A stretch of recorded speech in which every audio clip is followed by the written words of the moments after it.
Está começando agora o SurtoCast, o podcast do Surto Olímpico.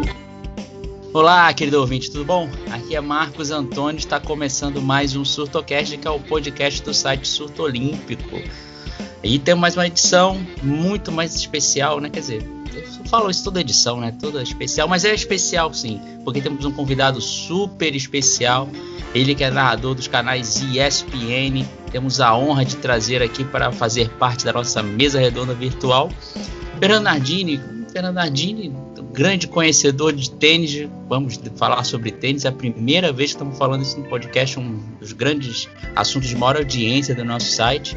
Temos a honra de chamar ele aqui, alguém que entende, alguém firme, alguém que sabe de tudo. É um prazer ter você aqui, Fernando Nardini.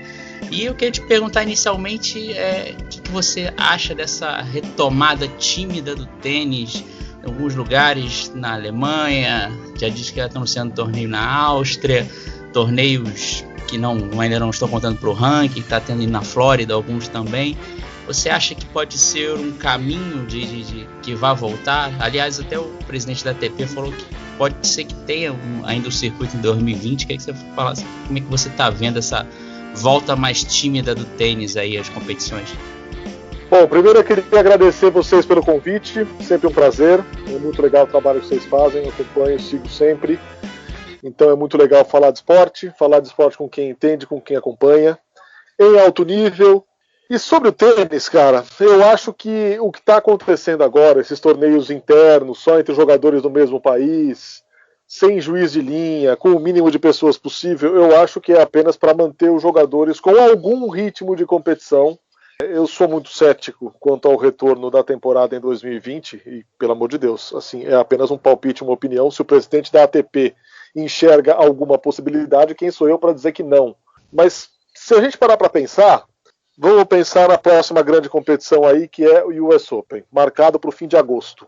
Estamos com Nova York ainda sofrendo demais, a cidade mais afetada, sendo dizimada pelo coronavírus. Flushing Meadows hoje é hospital de campanha, é local de apoio no combate à pandemia. Não haverá público, com certeza, tão cedo em eventos esportivos de qualquer espécie. Então eu acho muito complexo que se realize ainda o US Open, e embora haja uma praticamente fixação, uma doença ou algo do tipo da organização de Roland Garros em realizar o torneio a qualquer custo em 2020, eu acho que é muito complexo. Chegaram a cogitar a insanidade de colocar Roland Garros uma semana depois apenas do US Open, o que seria um crime com os jogadores e jogadoras. Então eu acho que é muito pouco provável. E assim, a questão do ranking já está congelada nesse momento. O que vai se fazer com o ranking se houver campeonatos agora ainda para o restante de 2020? Eu acho muito complexo e eu acharia legal se, com um pouco mais de segurança, pelo jeito não total, não 100%, as coisas voltassem relativamente ao normal em 2021. Os prejuízos já são enormes, com patrocínios, enfim, com diversas outras coisas, direitos de televisão. Haverá um problema enorme também de todo o torneio com receita de bilheteria, todo o torneio conta com isso no budget e não vai ter torcedor, não vai ter gente, não vai ser nem permitido. E assim, eu duvido que alguém em sã consciência pegaria a sua família e levaria para qualquer evento esportivo numa altura dessa do campeonato. Então eu acho que a temporada 2020 do tênis ela já está totalmente prejudicada, eu já dou como perdida a causa, cara. Podemos ver tênis? Podemos, mas desse jeito que está rolando. Um torneiozinho aqui, outro ali, isolado, entre jogadores do mesmo país, todos testados previamente, com o mínimo de gente possível na quadra, transmissão remota, pouca câmera, enfim. Eu acho que tem que ser, pelo menos por enquanto, nesse ritmo. O caráter global do tênis pode ser que seja um dos últimos esportes a ter o calendário normalizado, né? Sim, exatamente, porque a situação da pandemia é uma diferente em cada lugar, né, cara? É bem complicado. A gente vai falar um pouco mais sobre isso durante o podcast, mas antes vou apresentar o restante da nossa mesa redonda virtual. E primeiro sempre ele, né, Regis Silva, o grande nome do surto olímpico, ele que sabe o poema de Melbourne de cabeça, vai até declamar aí daqui a pouco durante o podcast. Regis Silva, tudo bom, meu amigo? Seu destaque inicial, quiser deixar a pergunta para o Nardini também, fique à vontade. Bom dia, boa tarde, boa noite a todos que estão ouvindo o podcast. Marcos, Lucas, Matheus, Daniel. Nardini, é uma honra ter você aqui no podcast, no nosso singelo cast. E a pergunta sobre essa questão o Djokovic, o que é que tem na cabeça dele? É que eu não sei, eu acho que ele está muito em fake news, ou então ele vive uma realidade paralela. O que é que o Djokovic tem na cabeça? Ele anda se complicando, né? É um cara que busca tantas, que sempre buscou, pelo menos, tanto essa popularidade semelhante a Federer e Nadal, e assim, jogo para isso ele tem, não resta a menor dúvida. Mas esse tipo de declaração, esse tipo de coisa que ele levanta agora com medicinas alternativas e coisas do tipo, é óbvio.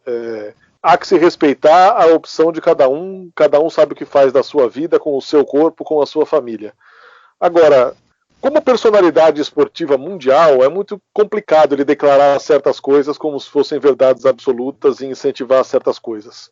Mas vamos lembrar que já há algum tempo o Djokovic é um cara que tem se enveredado por lados não muito convencionais de aspectos de treinamento, e boa parte deles ele faz com extremo sucesso, porque o Djokovic é um homem biônico, o Djokovic é o cara mais resistente, é o cara mais elástico, é o cara mais flexível, o cara é um monstro, ele parece programado. Então, assim, a parte física dele não se questiona. Os tratamentos e treinamentos que ele faz, para ele funcionam.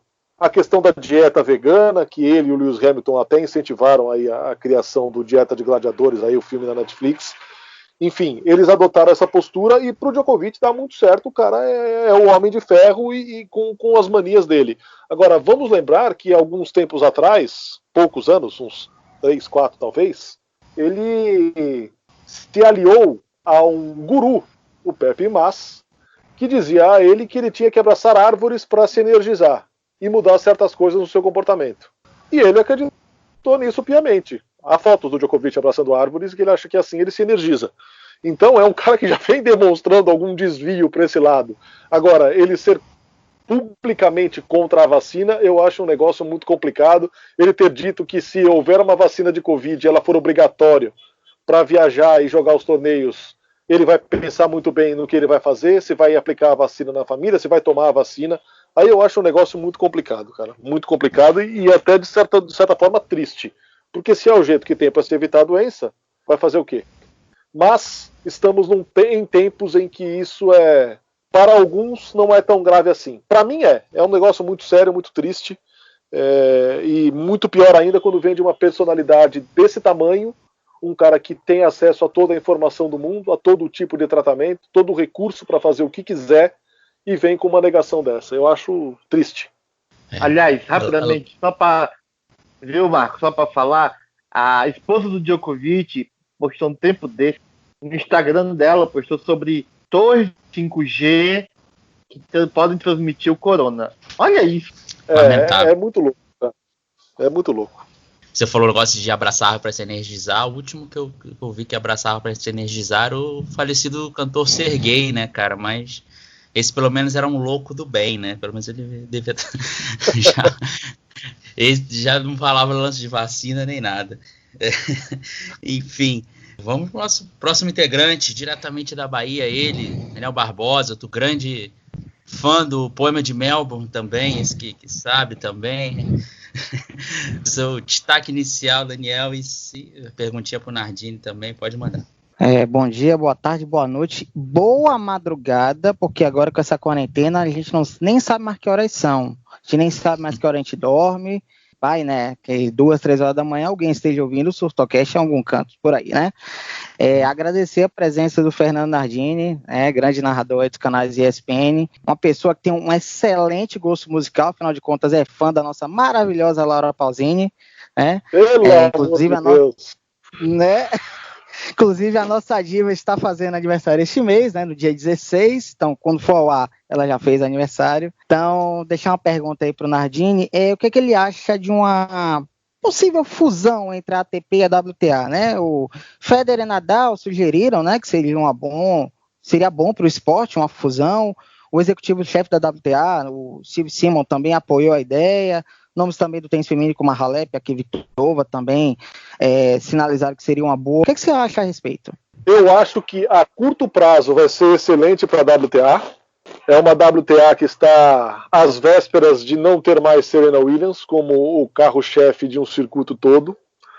É uma jogadora que joga cada vez menos torneios, mas que ainda atrai muita gente, muita atenção. É um circuito que já perdeu Maria Sharapova, que embora não tivesse contribuído com o tênis nos últimos anos pós-doping, é uma jogadora também que tem muita mídia, tem muito marketing, e isso ficou muito aberto agora no tênis feminino, né? Os próprios Grand Slams mostram isso. Após a licença maternidade da Serena, a coisa ficou muito aberta. A gente teve jogadoras diferentes frequentando a primeira posição do ranking, jogadoras diferentes conquistando títulos de Grand Slam, títulos inéditos de Grand Slam para jogadoras que vinham buscando isso há muito tempo. A própria Wozniacki é o grande exemplo. Foi acontecendo. Então acho que a curto prazo pode ser interessante para a WTA surfar essa onda do masculino. É muito legal, é muito bonito de ver nos torneios de Grand Slam essa convivência entre jogadores e jogadoras da ATP e WTA. E para o circuito masculino, eu acho que um pouco mais a médio prazo, porque há também sempre, e já há algum tempo, esse temor de perder Federer, Nadal e Djokovic. Pela ordem é assim que a coisa deve acontecer. Então eu acho que a médio prazo, eu acho que pode ser interessante para as duas partes.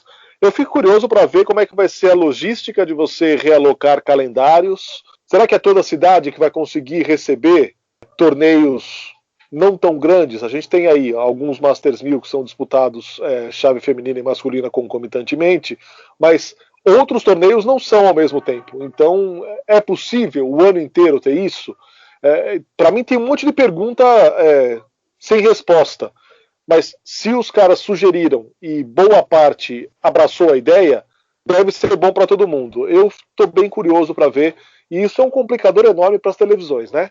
Porque no começo do ano, por exemplo, nos torneios do Australian Open Series, a gente sempre sofre com o seguinte: o torneio de Sydney, salvo engano, ou é Auckland, ou é Adelaide, enfim. Um dos torneios que a gente transmite no começo do ano, que eu nunca lembro quais são, eles são disputados no masculino e no feminino, são 250, mas são disputados no masculino e feminino ao mesmo tempo. E a gente não pode entrar no ar e mostrar nada de um jogo feminino, porque o nosso direito é apenas do masculino. Eu acho que isso vai ser um problema enorme para as grades de televisão. Ou então, terá que haver jogos com horário marcado e horário respeitado. Porque esse negócio de ficar esperando, terminar uma chave para começar outra, quem transmite a ATP tem que esperar o feminino. Quem transmite a WTA tem que esperar o masculino acabar. Eu acho um negócio muito conflitante, um tanto quanto complicado. Mas, mercadologicamente, eu acho que pode ser interessante. É Adelaide que o ESPN transmite. É Adelaide. É isso aí. Adelaide. Estava esperando você terminar para falar. Vamos chamar agora outro integrante. Ele que é o nosso correspondente internacional, mas devido aos problemas da pandemia está no Brasil. Matheus Nardini. Tudo bom, meu camarada? Diga seu destaque inicial também. Se tiver uma pergunta para o Nardini, fica à vontade.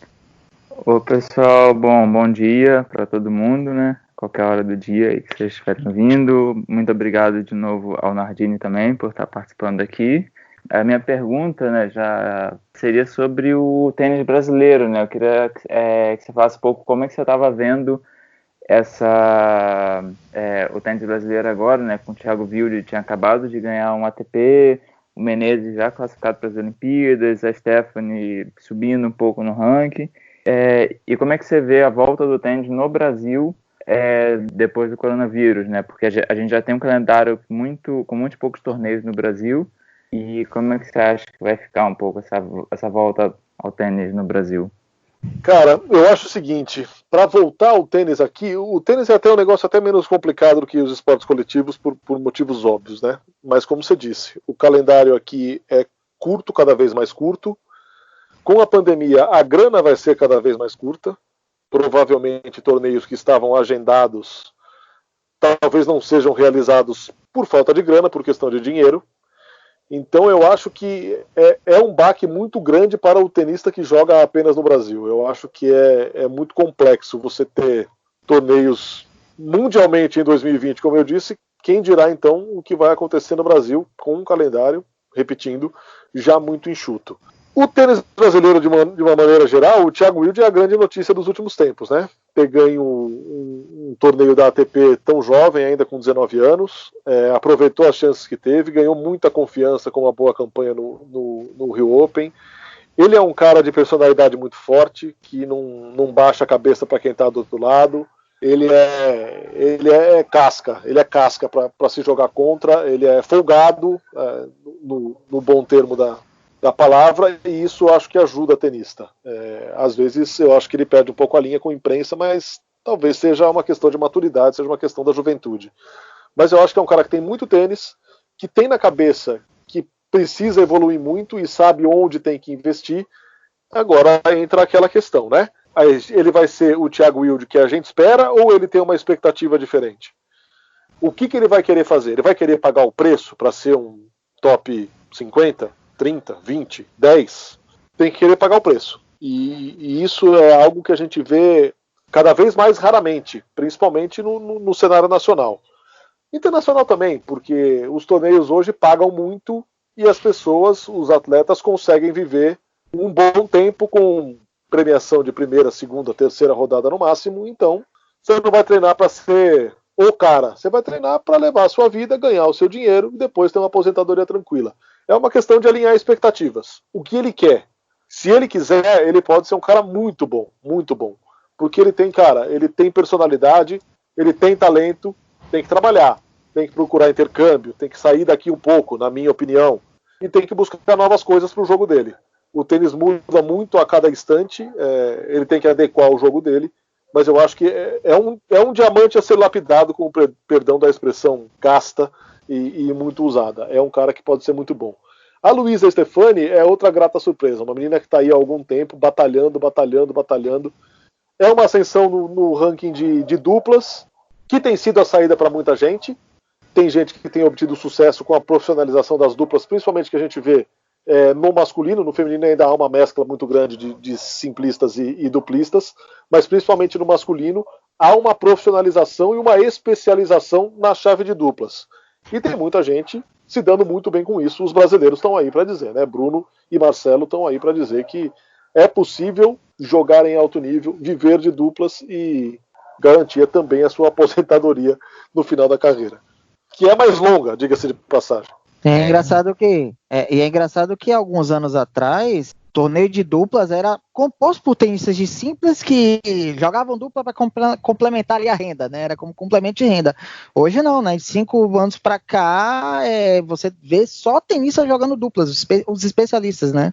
E até no caso da Luísa, ela encontrou a sorte, ela deu a sorte de encontrar também uma parceira, que é a Hayley Carter, americana. Então elas encaixaram muito bem. Exatamente, tem isso também, né? Porque para você furar esse top 50 e estar nos principais torneios e melhorar o seu ranking, você tem que estar jogando toda semana com a mesma parceira. É um problema que o Marcelo Demoliner sofre demais. Agora talvez ele tenha resolvido esse problema. Mas você encontrar um parceiro fixo que esteja nesse seleto grupo aí de 50 melhores, para começar a disputar todos os torneios toda semana, sem ter que disputar quali e conseguir uma rodagem, eu acho um negócio muito complicado. Os caras trocam de duplas, mas eles trocam ali, naquele grupinho. É difícil, ou é uma questão de extrema necessidade, extrema urgência, você pegar alguém de fora desses melhores e agregar para ser seu parceiro de dupla. Então eu acho que agora eles conseguiram encontrar um caminho. E estando por ali, a coisa é muito mais parelha, né? Vamos chamar agora o nosso último, não menos importante, né? Lucas Bueno, grande Lucas Bueno. Tudo bom, meu amigo? Seu destaque inicial e a perguntinha aí pro nosso Fernando Nardini. Fala, pessoal do Surto, tudo beleza? Espectadores. Fernando Nardini, é uma honra receber você aqui no nosso SurtoCast. Eu me formei em jornalismo faz aí pouco mais que um ano e você sempre foi uma inspiração para mim. Desde a minha infância eu te acompanho, já até falei algumas vezes sobre isso, desde a época do Sport Record News, então te acompanho faz bastante tempo. Bom, gostaria de trazer aqui para o debate o fato do Brasil estar envolvido muito em casos de doping e corrupção dentro do tênis. Dentro do tênis a gente teve aí o Feijão E nos casos de doping, alguns atletas e a relação de até outros atletas da América do Sul com farmácias de manipulação. Tem dado muito problema isso. Eu gostaria de saber um pouco sobre a sua opinião, o que você acha sobre isso, negligência das farmácias, negligência dos atletas. Por que está acontecendo isso? Bom, primeiro, obrigado pelas palavras e por denunciar a minha idade. Mas agora falando sério, cara, eu acho um negócio extremamente complicado essa questão do doping, porque meio que virou moda absolver por contaminação cruzada de farmácia. Então, é uma brecha que se abre. Se você reparar, invariavelmente são os mesmos advogados de defesa, a estratégia é sempre a mesma e a estratégia invariavelmente passa e convence as autoridades de doping, as autoridades de federações internacionais. Então, eu acho que se tornou moda você colocar a culpa nas farmácias de manipulação, que obviamente, vez ou outra, podem ser as reais culpadas. Mas, eu gostaria de acreditar que é só isso. Gostaria mesmo. Mas seria talvez ingênuo da minha parte. Num ambiente tão competitivo, num ambiente em que se fala tanto de grana, que cada um está correndo atrás do seu. E isso se refere também à questão das apostas e da corrupção em entrega de resultados. A gente falava aqui agora há pouco sobre o Thiago Wilde querer ou não pagar o preço. Cara, o Feijão foi um cara que esteve no top 100.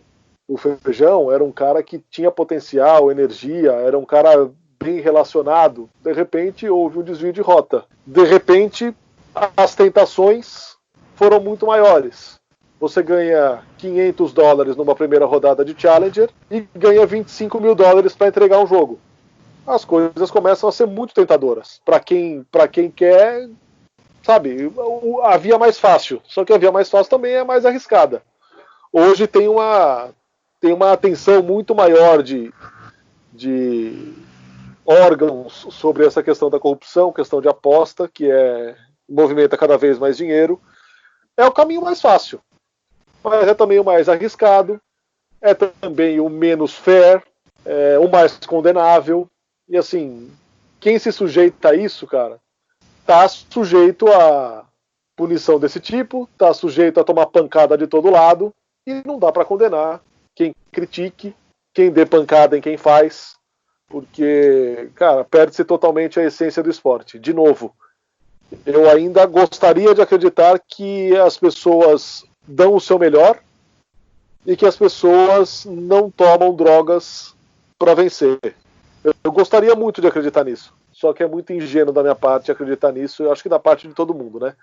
A gente espera tanto de 4 em 4 anos uma Olimpíada para ver o melhor de cada atleta e de repente a gente é ludibriado, como tantas vezes já foi e teve tantas decepções, seja em Olimpíadas, seja em grandes competições. Eu gostaria de acreditar num esporte limpo em questão de drogas e em questão de apostas também, mas é cada vez mais difícil, infelizmente. É complicado, muito complicado isso. O negócio de aposta, para mim, acho que me deixa com mais raiva do que quem que se dopa, sabe? Que ainda o cara perde propósito para ganhar um valor pré-determinado. Isso aí também me irrita muito. É o caminho mais fácil, porque é muito dinheiro movimentado, cara. É muito mais fácil você não pagar o preço, você, beleza, vou viajar aqui, eu vou jogar em Acapulco, vou pegar um exemplo extremo aqui, vai. Óbvio que a realidade não é essa, a de Acapulco, que é um puta resort, é um lugar gigantesco, bonito pra caramba, mas beleza, eu vou viajar, vou ficar lá na Europa, vou pular de cidade em cidade, o hotel não vai ser grande coisa, mas em vez de ganhar $500 aqui e vender um almoço pra pagar o jantar, eu vou ganhar 25 mil. O que o cara vai fazer? É extremamente tentador. Beleza, Regis Silva, sua pergunta para Fernando Nardini. Nardini, acho que com essa pandemia, uma questão que foi muito levantada é a questão dos tenistas que não tem tanto, sim, que não são um ranking tão alto, né? Que são os mais ali, 400, 500, os ITFs, Challengers, que com a parada dos torneios estão sofrendo muito com essa graninha que faz falta, né? Para top 10, top 20, top 100, talvez nem tanto, mas para quem é mais lá de baixo, essa parada é um soco no estômago. Saber o que você acha, e tem a questão do fundo que foi criado, né, pela ATP, pela WTA, pela ITF, para auxiliar esses tenistas que estão mais na base da questão do ranking pela falta de premiações, pela não realização de torneios. Já desde o começo do ano, o Federer principalmente levantou uma bandeira e depois o Nadal encampou para que se desse mais atenção a esses caras que não estão no topo do ranking, né? E a pandemia veio para jogar uma pá de cal em cima disso. A briga, depois da briga pelos grandes, que conseguiram aumentar substancialmente a premiação em Grand Slams, seja mesmo de primeira rodada ou até em chave de duplas, essa briga passou a ser por esses caras de ranking pior.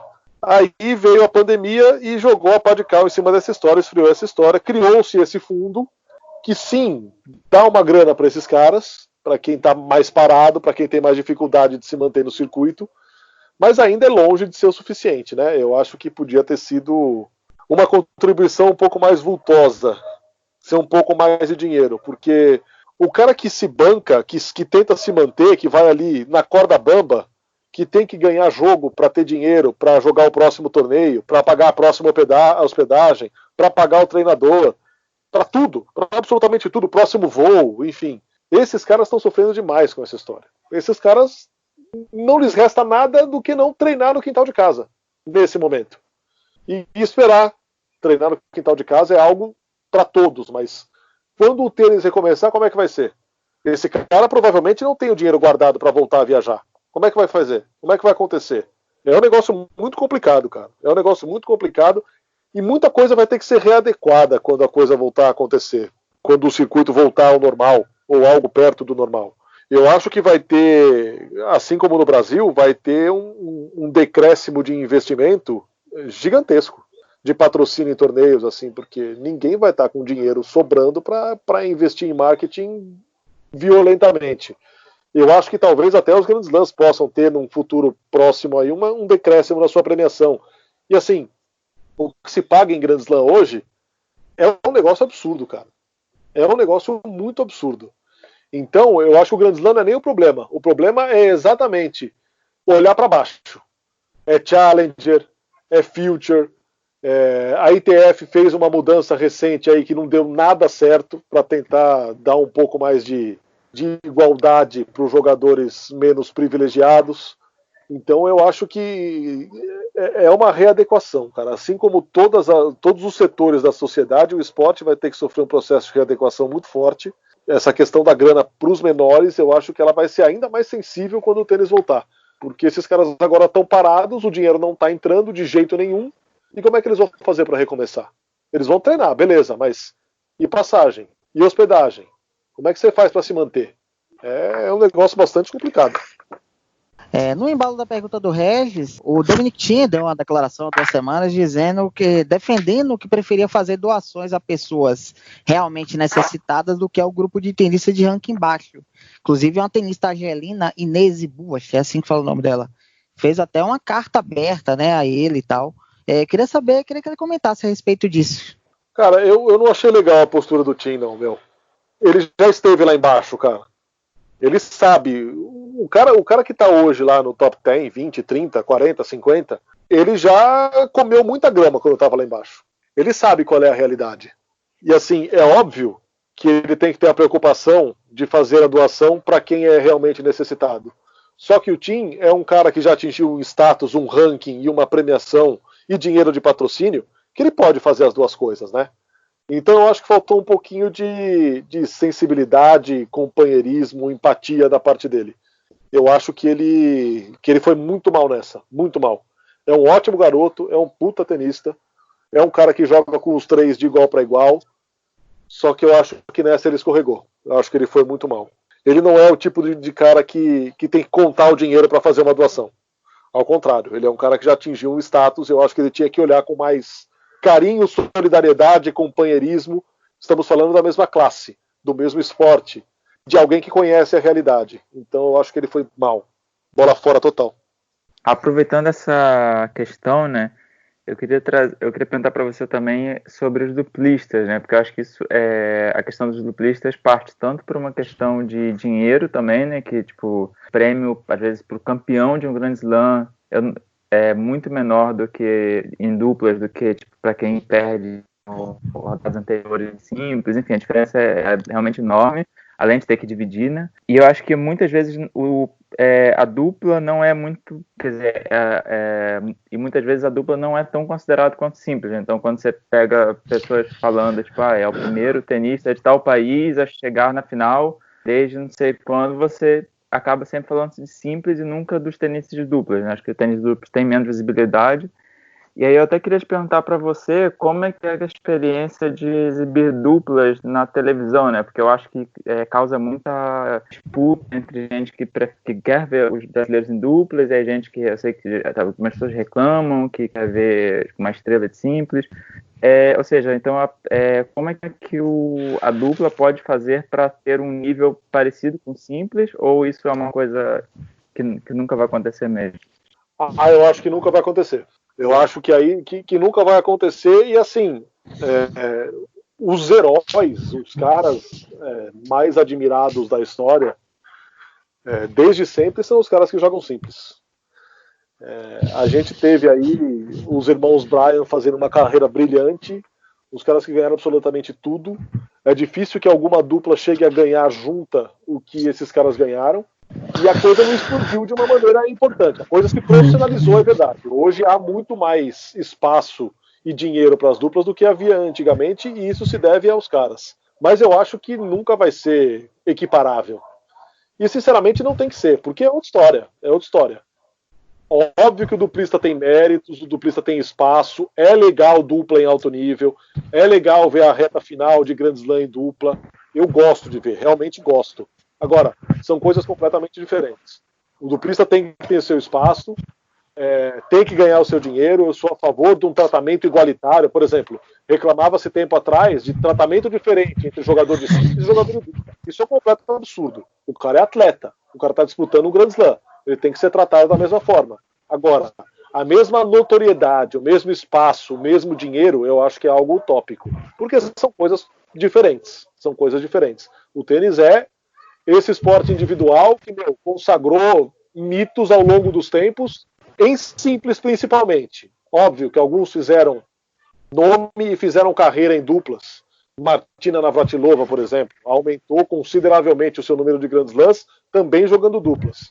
Não estou tirando o mérito de ninguém, pelo amor de Deus. Só que simples sempre vai ser mais importante que duplas, eu acho.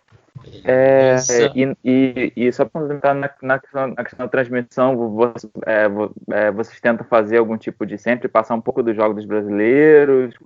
Como é que é isso, assim, na decisão entre passar duplas ou não? Essa conversa sempre existe em todo o Grand Slam. E, a gente tem que mostrar o brasileiro, cara. A gente vive falando que não tem espaço, que não sei o quê, porque o brasileiro não é patrocinado, porque a empresa não apoia. Aí o brasileiro está disputando os maiores torneios do tênis, tem uma empresa patrocinando o cara, você não vai mostrar o cara? E na dupla o brasileiro ganha, cara. O torcedor brasileiro gosta de ver atleta brasileiro ganhando. E os caras são muito bons. Os caras têm sucesso, os caras ganham torneio. Então o brasileiro, em geral, gosta de ver. Óbvio que tem o cri-cri que vai dizer que não, você está deixando de passar um jogo de simples para passar um jogo de dupla, e dane-se dupla, que não sei o quê. É a velha história. Simples sempre vai ser maior que dupla. Agora, o atleta brasileiro tem que ter espaço nas TVs aqui. Boa parte dos lugares do mundo é assim, cara. Não tem por que não passar. Ainda mais quando a gente faz uma cobertura como faz na ESPN com 2 canais. Você destina um canal para simples, quem quiser vai lá ver simples, e destina um canal para dupla, para mostrar o atleta brasileiro, o patrocinador do atleta brasileiro, e assim a gente incentiva de alguma forma o brasileiro a jogar, patrocinador a continuar patrocinando, porque a marca dele está sendo exibida. Cara, eu acho que é meio que obrigação nossa, cara. Eu acho que é um dever das TVs mostrarem o atleta brasileiro. Não precisa ir muito longe. Estava revendo aqui esses dias o Grande Prêmio do Japão, que a Globo reprisou, com o Senna ganhando o título lá, o primeiro título mundial. Cara, o bicho pegando lá na frente, Senna e Prost, e os caras passaram 2 voltas mostrando Nakajima.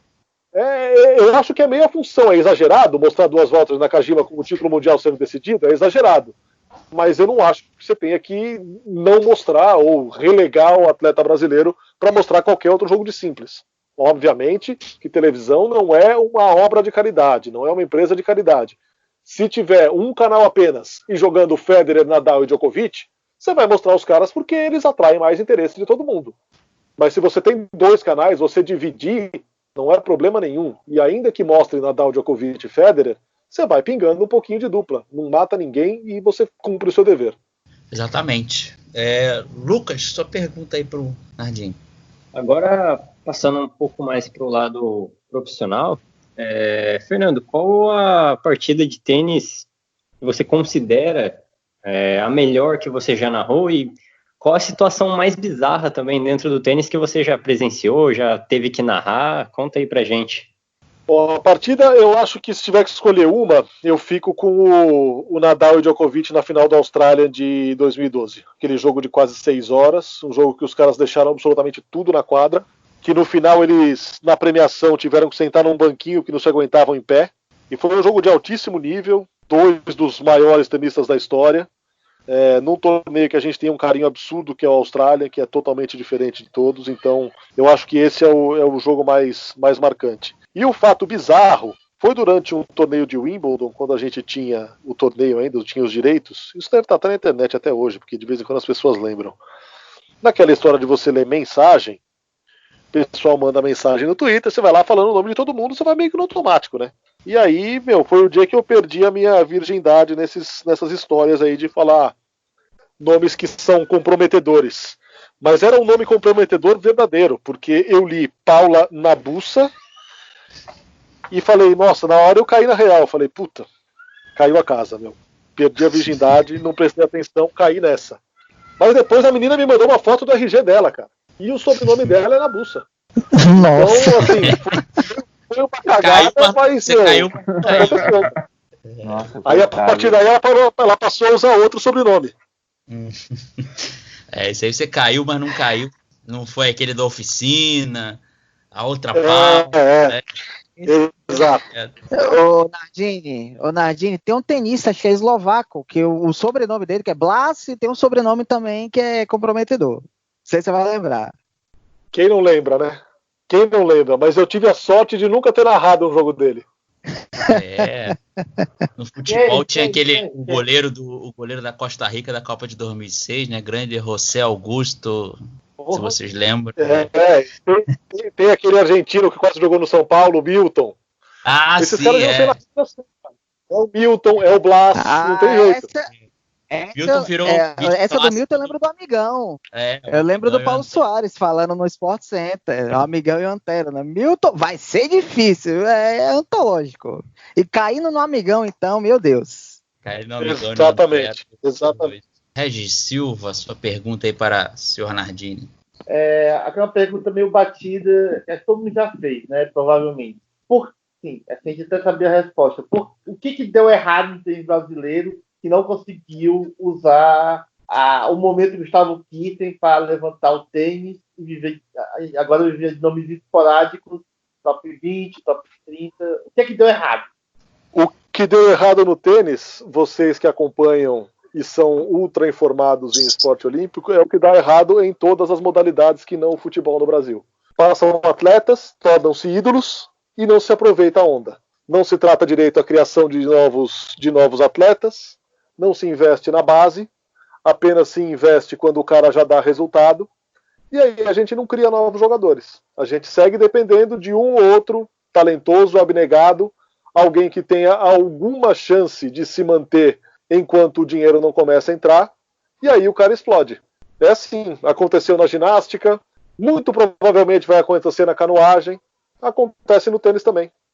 Aqui é um negócio muito complicado, cara. A gente não aproveitar, e assim, a gente teve PAN aqui, a gente teve Olimpíada aqui, e que continua acontecendo. Só se fala de futebol, só se consome futebol, o brasileiro não se interessa por absolutamente mais nada. O vôlei passou 20 anos ganhando aí, quando você coloca na televisão a audiência é 1% do que seria no jogo de futebol. Então é um negócio muito complicado, cara. É complicado e eu acho triste, cara. É uma coisa que me frustra muito no Brasil, é isso. Essa monocultura, esse monoassunto quando se trata de esporte é um negócio muito frustrante.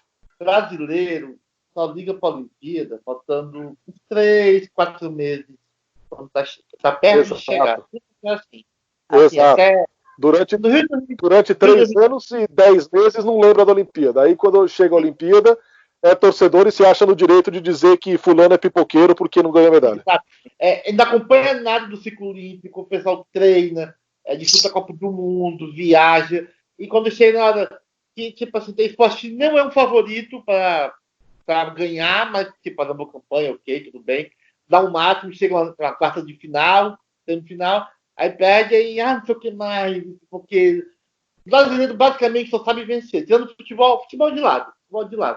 Acho até vale para a Fórmula 1. O brasileiro só sabe, só gosta de ganhar. Se não ganha, é que não o Senna falava, segundo para trás é perdedor. Aí já era. Para mim é um defeito que vem de tempo, assim. Futebol, quando vai para outros esportes, não ganhou, dane-se, perdedor, fracassado. É isso, é cultural, e é triste. Até mesmo no futebol, quando o seu time que você está torcendo, por exemplo, se o seu time está mal, a média de público cai, os números de sócio-torcedor caem também. A nossa relação com o esporte, a relação do brasileiro com o esporte, e eu boto o futebol no meio também, é a relação meio que interesseira. Se você tá ganhando, eu vou acompanhar. Aí eu vou pro estádio, eu vou pro ginásio, eu acompanho na TV. Se você não tá ganhando, a audiência cai, o investimento cai, sócio cai. Infelizmente, a nossa relação é dessa forma, é interesseira. Tem muita verdade nisso aí mesmo. Vocês falaram do futebol, realmente o primeiro esporte é o futebol, o segundo esporte preferido do brasileiro é vencer, né? Ver alguém ganhando. Aí depois que vem o vôlei, depois vem outros assim, então é complicado, bem complicado. Daniel, sua pergunta aí pro Nardim. Desde o ano passado tiveram algumas modificações em competições por equipes, né? Houve mudanças na Copa Davis, né? Que agora eu chamo carinhosamente de Copa Piquet, né, com sede fixa na Espanha, coisa e tal.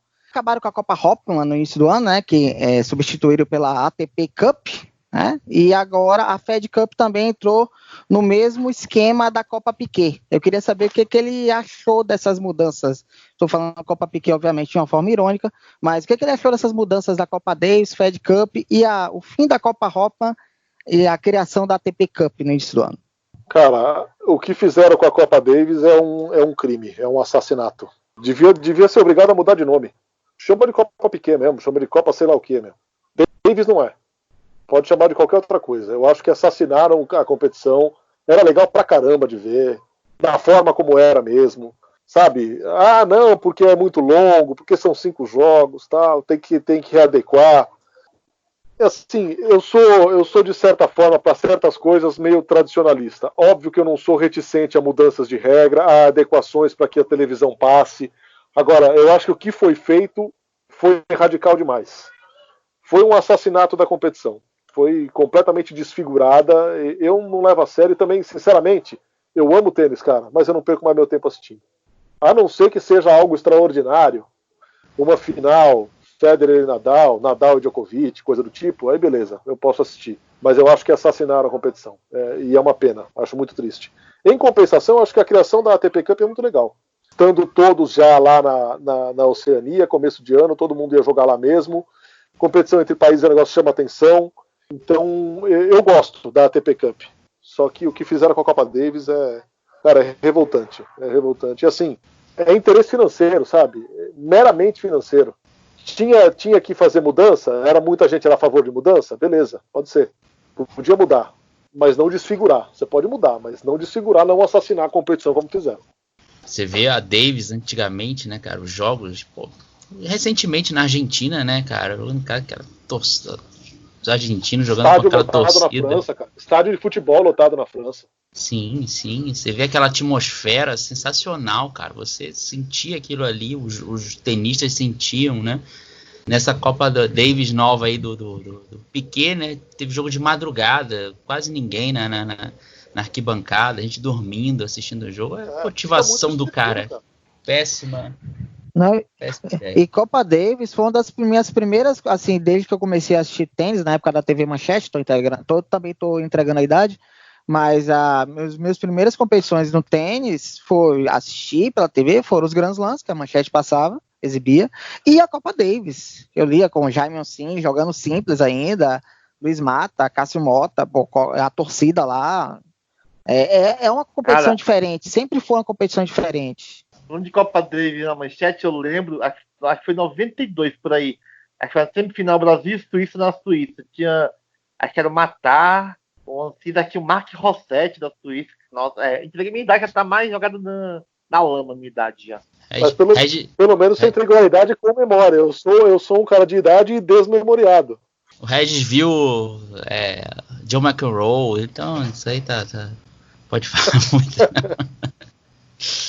Daqui a pouco você vai dizer que ele viu Marister Bueno, é sacanagem. Eu ia dizer isso, eu queria ter visto. Uma grande maldade.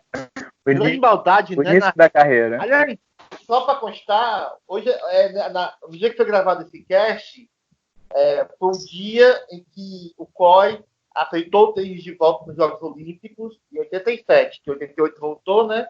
87, nesse mesmo dia que está gravado, o dia 11 de maio, e o ITF conseguiu colocar o tênis de volta no programa olímpico com os profissionais, e até que a Steph Graf, em 88, né? Ganhou o Golden Slam, que foi a única tenista masculino e feminino que ganhou os 4 slams e a medalha de ouro olímpica, tudo no mesmo ano. Acho que é um fato que nunca vai ser batido na história do tempo. Aproveitando isso que você falou, eu vou aproveitar e fazer uma outra pergunta para o Nardini. Na Rio 2016, eles retiraram os pontos, que antigamente até Londres, quem competia na Olimpíada, também ganhava pontos no ranking, né? Então, mas nos Jogos de Rio 2016 eles retiraram. Você é a favor de que os tenistas somem pontos no ranking em competições olímpicas? Cara, eu achava legal. Ainda seguem as obrigatoriedades para você jogar uma Olimpíada, né? Disputas de Davis, e isso é um agravante para essa Davis tosca que fizeram aí. Os caras têm que jogar para estar presente em Olimpíada, a não ser em raras exceções, como o Federer, por exemplo, vai se aproveitar de uma delas para jogar. Mas eu sou a favor. Eu acho que, assim, o cara vai lá para jogar pelo país dele. Ele tem essa motivação. Mas o ranking faz o cara dar um negócio a mais, sabe? Assim, eram 1.500 pontos, cara. É uma pontuação importante. Eu achei uma pena terem tirado. Eu acho que faz parte, que tem que ter. Não é problema nenhum ter o ranking, não. Aproveitando a questão sobre a fusão, né, da ATP e da WTA, e pensando na Copa Piquet, né, ou seja, ou enfim, nas competições por equipes, seria também uma opção fazer um campeonato, tipo uma fusão entre a Fed Cup e a Davis, ou criar um novo campeonato, porque eu acho que a Copa Hoffman tinha essa função e eram jogos bem interessantes, ou de mais competições com duplas mistas. Então a Hopman tinha isso também de legal, né?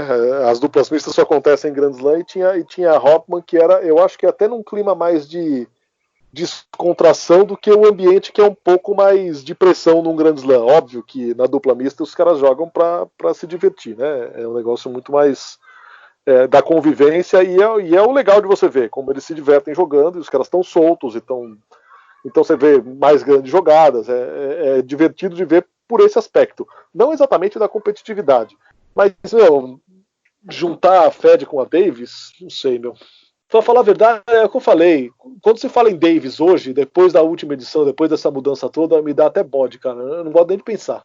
Mas eu não sei se isso daria certo e se seria possível também adequar, né?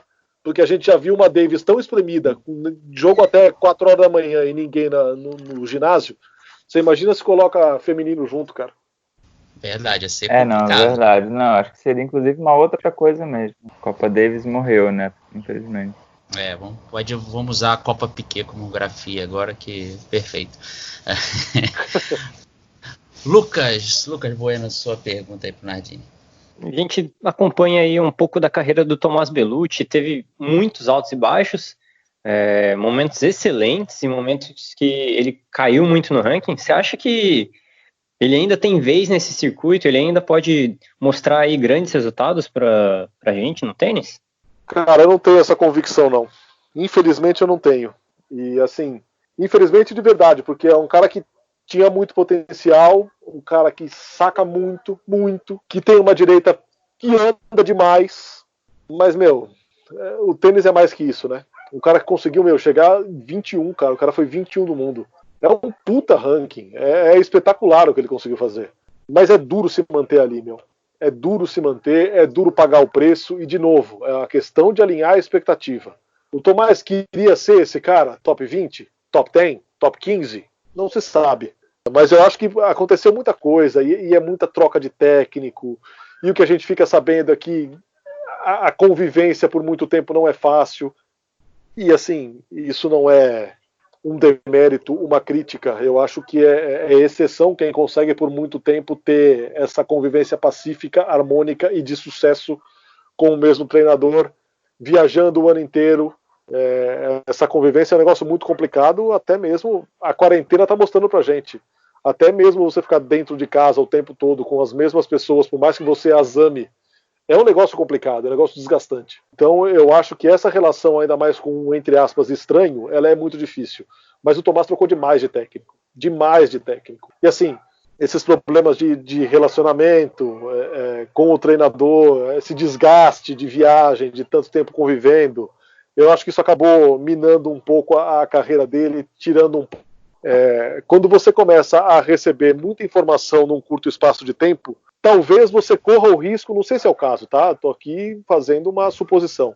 Talvez seja o caso do cara perder a identidade dele. Tipo, quem sou eu? É um cara que sobrevive do saque da direita e matar a primeira bola na direita? O que eu tenho que fazer mais? Tenho que melhorar meu backhand, ok.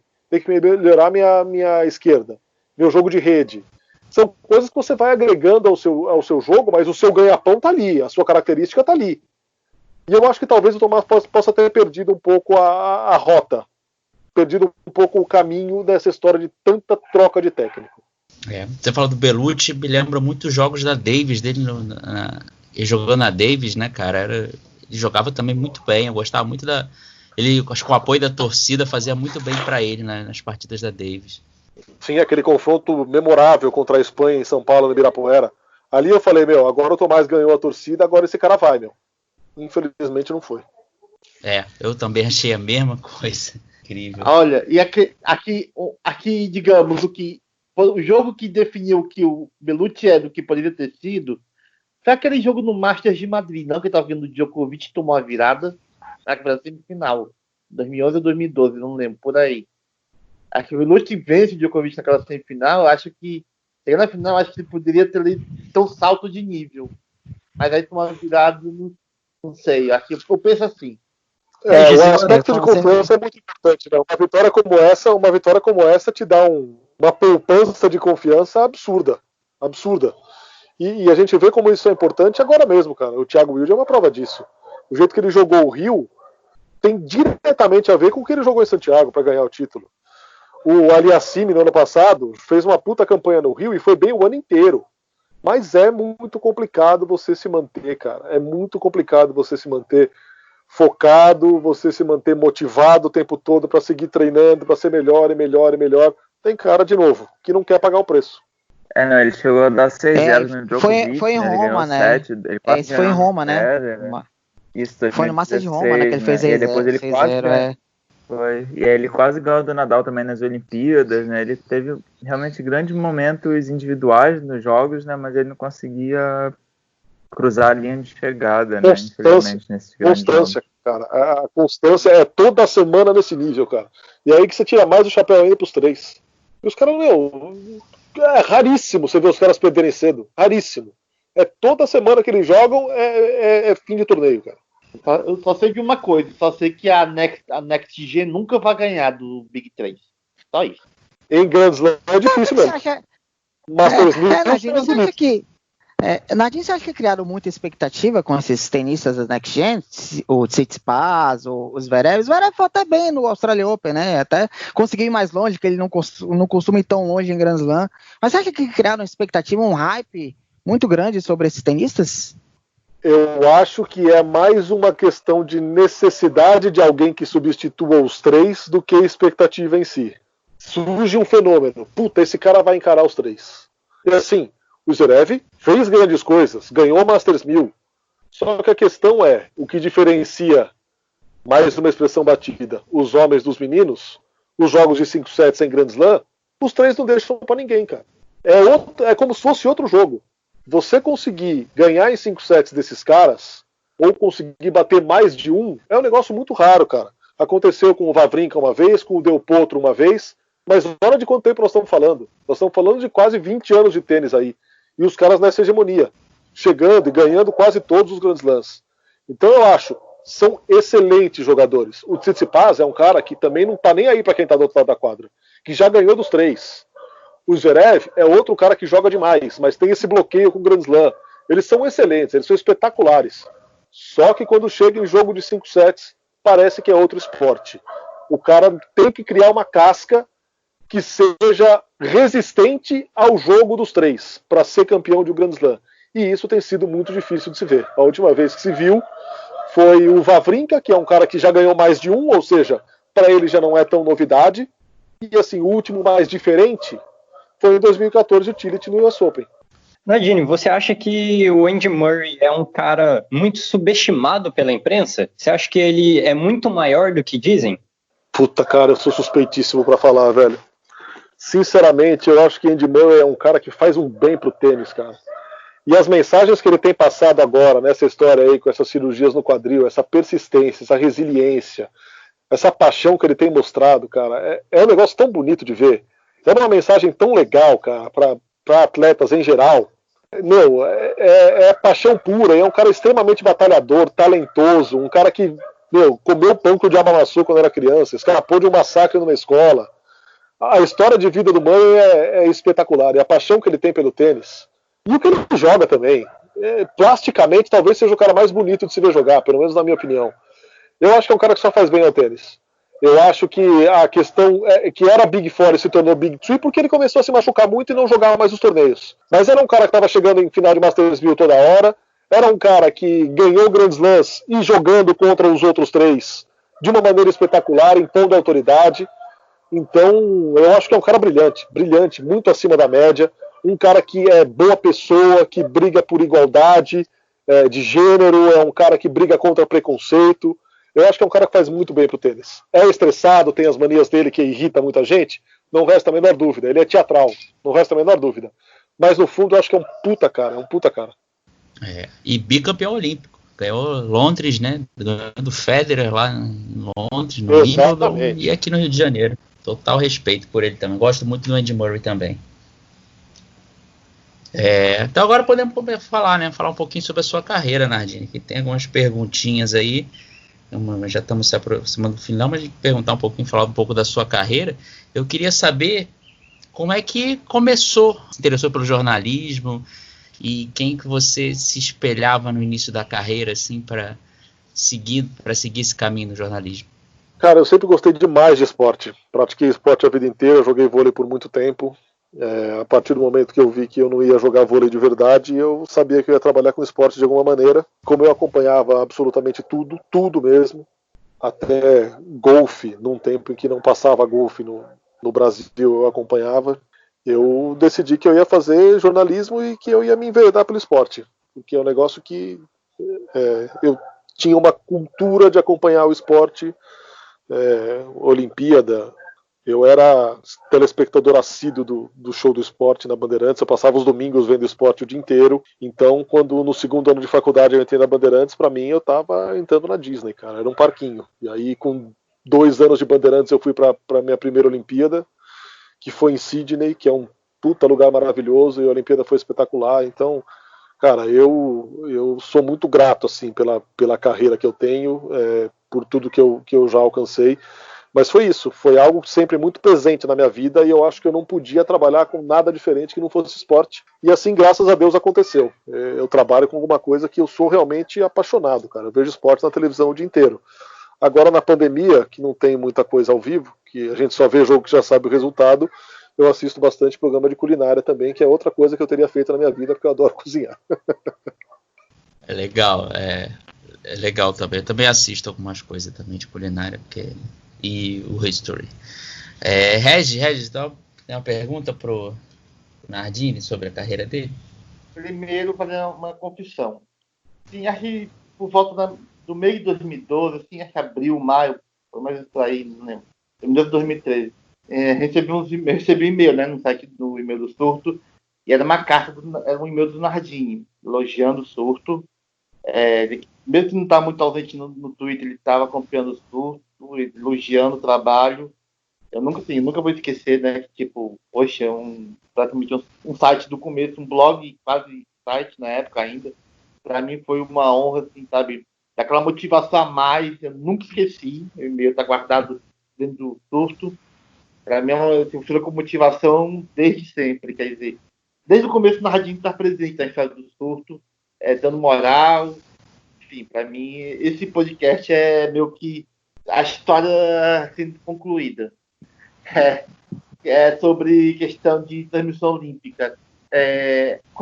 Então, você já fez quantas Olimpíadas? Qual foi aquele momento olímpico que você mais, na sua carreira, que você mais gostou, que você mais curtiu a narração mais importante até hoje? Cara, primeiro eu queria dizer que, assim, o apoio de quem gosta de esporte a um trabalho como o que vocês fazem é uma obrigação, cara. A gente que está mais exposto, a gente tem que... É obrigação divulgar. A gente que gosta de esporte, que quer ver um Brasil um pouco mais multiesportivo. É um trabalho de formiguinha? Mas é absolutamente admirável o que vocês fazem. Eu tiro totalmente o meu chapéu. Você falou aí de praticamente 8 anos atrás já. Então olha quanto tempo que vocês estão nessa. Então, de novo, palmas e palmas e palmas, e assim, que vocês tenham força e resiliência e saúde para continuar tocando isso, porque cara, é sensacional fazer isso num país tão difícil de você colocar na cabeça das pessoas a importância do esporte como no Brasil. Então, assim, sempre que eu puder eu vou dar essa força, sempre que eu puder eu vou elogiar, vou falar, porque é de tirar o chapéu, de verdade. Cara, transmissões olímpicas. Como narrador eu só fiz o Rio, né? Então eu tenho uma lembrança muito forte, assim, de fazer a natação no Rio. E assim, foi um negócio muito legal, uma parceria muito legal que eu fiz com o William e com a Flávia, que foi um negócio que me trouxe muita realização. E assim, o mais espetacular de tudo foi ver o Michael Phelps ganhando e curtindo a natação. Um Phelps já na sua última Olimpíada, já sem aquela pressão e obrigação de ser o maior, que ele já era.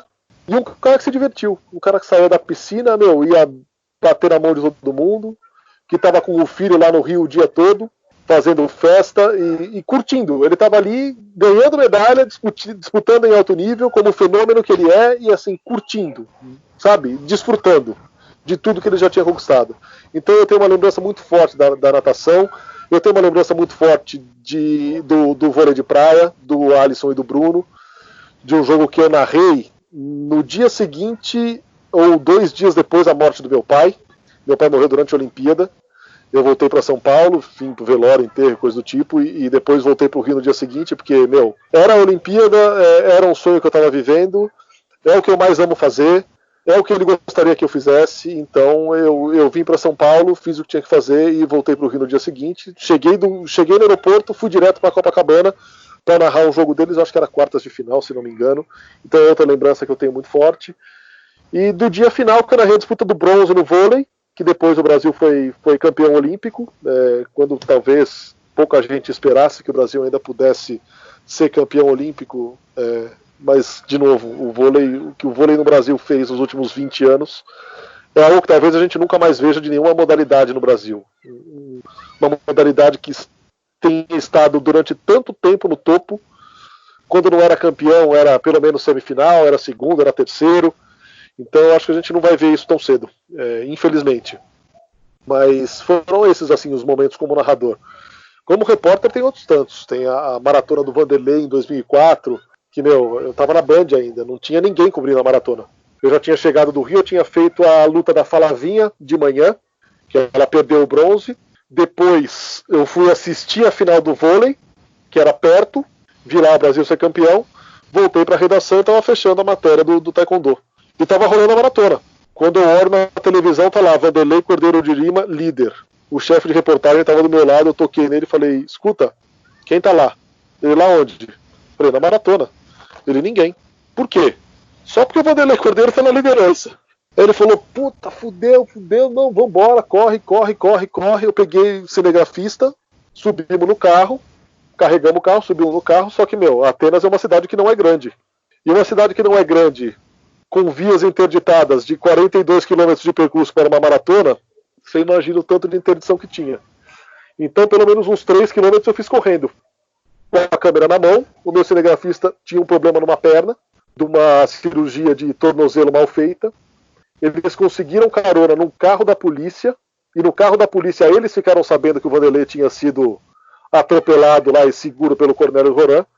Eu cheguei no Panathinaiko correndo, ofegante, e não sabia o que tinha acontecido. Quem me contou foi o jornalista italiano, que ficou puto porque eu meio que peguei a frente dele para entrevistar o Vanderlei, que passou primeiro que o Stefano Baldini, que tinha ganho a prova. E esse cara me explicou que o Vanderlei tinha sido seguro. Mas são alguns episódios aí memoráveis de Olimpíada. Caramba, incrível essa história. Eu não lembrava disso aí, não. Eu lembro que eu acho que eu não assisti na Band, então por isso que eu... É bem legal essa história. Daniel, alguma pergunta sobre a carreira do Nardini? Sim. Ele começou, como todo mundo, né, em todas as funções de redação e jornalismo, aí se tornou repórter, apresentador, até que chegou à condição de narrador. Queria saber dele se ele sempre sonhou em ser narrador ou se as coisas foram acontecendo naturalmente. Cara, aconteceu naturalmente. Eu comecei como assistente de produção, aí depois eu virei produtor, editor, aí em 2003 repórter, e em 2004 eu já estava apresentando alguma coisinha ou outra. E assim, a narração foi acontecer bem depois, né? A narração foi acontecer na Record lá em 2010. Foi quando eu comecei a narrar. A primeira coisa foi em Vancouver, na Olimpíada de Inverno. Então foi uma coisa que foi acontecendo aos poucos, assim. E óbvio, aí você vai pegando gosto. Porque eu nunca gostei de uma rotina muito fixa. Então eu gostava de fazer um pouco de tudo. Ainda hoje, assim, eu peço pelo amor de Deus para fazer reportagem na rua, para fazer série de reportagem, principalmente de esporte olímpico, que não é o dia a dia de futebol, aquela coisa insuportável de treino, jogador dando sempre o mesmo tipo de resposta. Eu me enfio nessas histórias aí de reportagens um pouco diferentes, para não ter uma rotina. Então hoje eu sou, na maioria, apresentador, que tem o Sport Center diário, mas também tem muito evento para narrar, tem NBA, tem NFL, tem tênis de vez em quando, tem futebol. Então eu gosto disso, eu gosto desse movimento, de não fazer só a mesma coisa. Mas a narração foi algo que foi acontecendo assim naturalmente, foi um caminho das coisas e mais uma vertente, mais um ponto de versatilidade aí que eu acho que é muito importante, que é muito interessante. Aliás, eu acompanho você no tênis, a gente também acompanha na NBA, né? Infelizmente você não narra muitos jogos do Chicago Bulls, né? Chicago Bulls quase não passa mais atualmente, mas eu ainda assisto. A ESPN lá fora vai escolhendo os times que estão na crista da onda. O Chicago, no caso, sempre é assim. O caso. Essa temporada passou 200 jogos do New Orleans, só por causa do Zion. Exato. Aí o Chicago Bulls fica só com 2-3 partidas só. Matheus, sua pergunta aí pro Nardini. Nardini, eu queria saber, além dos esportes que você já narra regularmente, né, qual esporte que você gostaria de narrar com mais frequência? Ou qual esporte que você nunca narrou e você tem o sonho também de narrar? Cara, que eu gostaria de narrar com mais frequência, tênis. É uma pena que tenha hoje apenas 2 grandes lãs na ESPN e nada mais de tênis. E a Lever Cup. É um negócio que eu gostaria de fazer mais, mas aí isso diz respeito a um monte de outra coisa, direito de transmissão, que é um negócio que estava cada vez mais caro, que essa é outra coisa que agora, depois da pandemia, eu acho que vai ter que se readequar, porque ninguém vai ter essa grana absurda que os caras estavam cobrando para garantir a transmissão de evento. Mas, assim, eu não tenho eu queria fazer atletismo e Olimpíada. É um negócio que eu queria fazer. É divertido. É divertida a dinâmica do atletismo e Olimpíada, porque é tudo acontecendo ao mesmo tempo. Então você fica meio louco, meio paranoico ali, com tanta informação ao mesmo tempo, se perde num monte de start list, um monte de informação que vem. Mas é um negócio que eu tenho curiosidade de fazer, para pegar essa dinâmica mesmo. Que deve ser bastante interessante, aquela quantidade de sinais diferentes das mais diversas competições acontecendo ao mesmo tempo. Lucas, sua pergunta aí pro Nardini. Eu tenho 2, se der pra gente fazer rapidinho. Gostaria que o Nardini contasse um pouquinho o que aconteceu pelas quadras e se você tem um sonho ainda dentro do jornalismo, você é um cara super bem sucedido, além desse de narrar atletismo, você tem algum sonho dentro da profissão? Cara, o sonho que eu tenho para minha carreira é de ir todas as Olimpíadas até o Pará. Algo que é bastante difícil. Tóquio já é um horizonte bastante distante, infelizmente. Agora, em 2020, passando para 2021, vai saber o que vai acontecer. Mas eu não iria a Tóquio nem na Olimpíada e nem na Paralimpíada. E quando eu não fui para a Olimpíada desde 2000, fui para a Paralimpíada.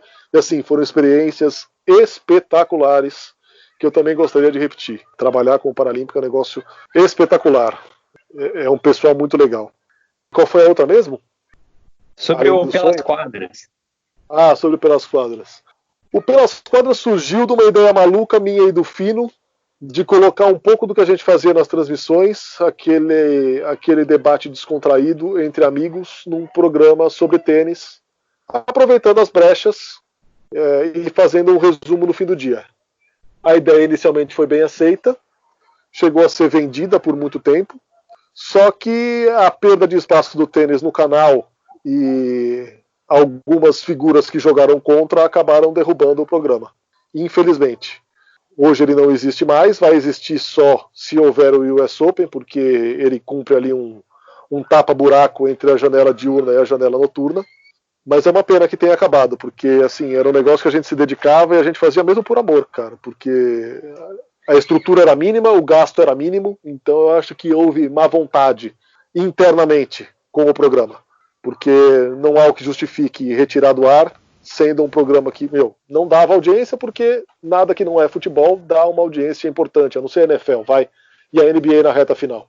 Então, eu acho que é uma pena, foi algo bastante frustrante, que me deixou bastante chateado, talvez a maior chateação que eu tive em 8 anos de ESPN tenha sido isso, mas foi uma coisa que a gente foi engolindo aos poucos, porque nos últimos anos já era algo que a gente tinha dificuldade de manter. Só mantinha porque a gente brigava.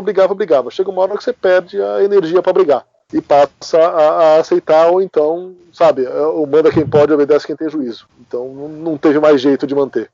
Mas é uma pena, é algo que eu sinto muito, que eu gostaria que voltasse.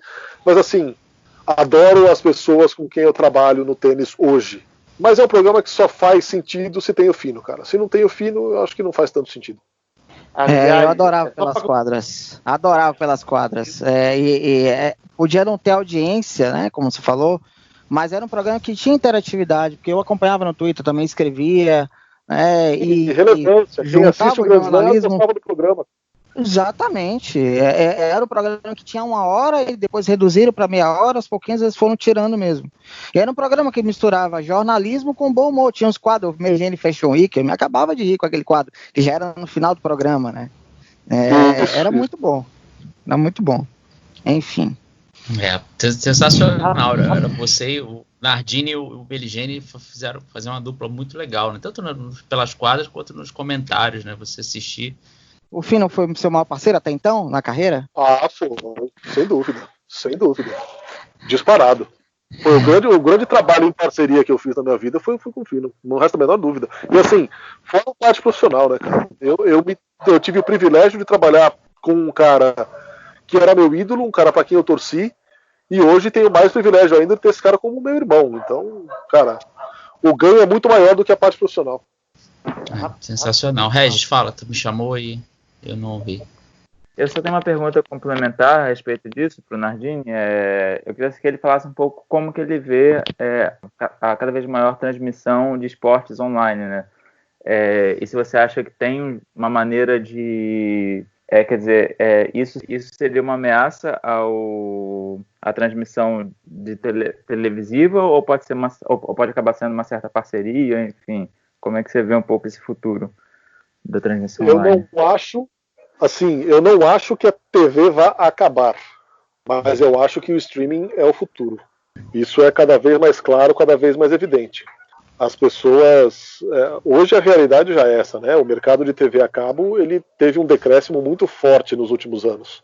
E isso levou as empresas de TV a cabo a enfrentarem uma crise assim, muito grande. Então eu acho que o streaming é o futuro. Nos Estados Unidos, a ESPN lá já faz com o ESPN Plus e é sucesso. Eu acho que isso não demora muito para chegar aqui e vai ser o futuro, porque assim, muita gente hoje cancela a sua TV a cabo para continuar com uma internet forte em casa, internet de banda larga em casa. Eu acho que isso vai ser cada vez mais a tendência e vai ser cada vez mais necessário as empresas entregarem conteúdo online, entregarem conteúdo em plataforma de streaming. Óbvio que vai ter que ter uma evolução de tecnologia para isso, para que as pessoas que estão assistindo não fiquem na mão jamais, para que seja confiável como é a transmissão por televisão hoje. Eu acho que a TV vai continuar, mas que o streaming vai tomar um pedaço importante desse processo aí, vai. É isso aí. Olha, o papo tá muito bom. Excelente papo aqui com o Fernando Nardini, mas infelizmente temos que encerrar nosso podcast. E vamos para os destaques finais dos nossos integrantes da mesa redonda.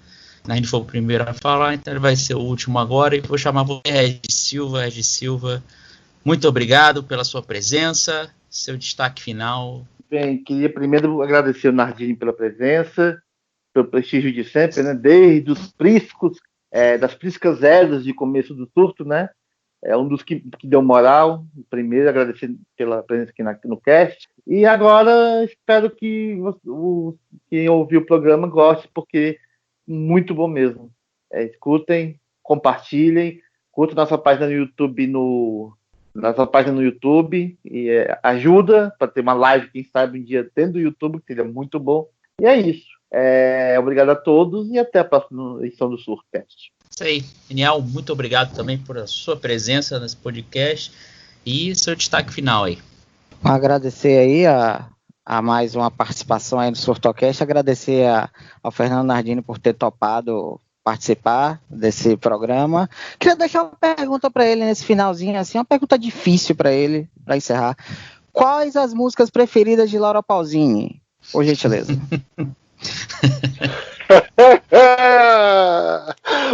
Cara, quase todas. Eu sou de fases, cara. Tem hora que eu tô assim parado e falo, puta, não, agora eu quero ouvir aquela. Aí eu ouço. Não, agora aquela. Outra. Mas, as clássicas são as clássicas, né? La Solitudine Sempre, por exemplo. Aquela gravada ao vivo em Nápoles, que é a última do show, talvez seja a versão mais legal. Mas, diva demais. Tem a música dela que eu acho legal, que é Tu Innamorati Come Noi, né? Tu Innamorati Come Noi, sim. Conheço, tá vendo? Não sou tão ignorante assim. Boa, garoto. O programa cultural. Fala de música, de esporte. Isso aí, rapaz. Jogamos nas 11. Matheus. Super Matheus, muito obrigado também pela sua presença, meu amigo. Seu destaque final. Obrigado a todos e obrigado, Nardini, por esse podcast maravilhoso. Eu acho que o meu destaque final, eu espero que tenhamos tênis, né, ainda, quem sabe, esse ano, mas eu acho que se a gente começar 2021 já com o Australian Open, temporada normal, acho que já vai ser um grande lucro. E, bom, espero que aí a gente volta também vendo o Nardini, né, lá na transmissão. E é isso, vamos torcer para que tenha tênis, mas tênis de qualidade também, né? Acho que é o que a gente espera, né? Com jogadores bem, com jogadores saudáveis, enfim, e tudo com segurança. Lucas Bueno, muito obrigado pela sua participação, seu destaque final aí desse podcast.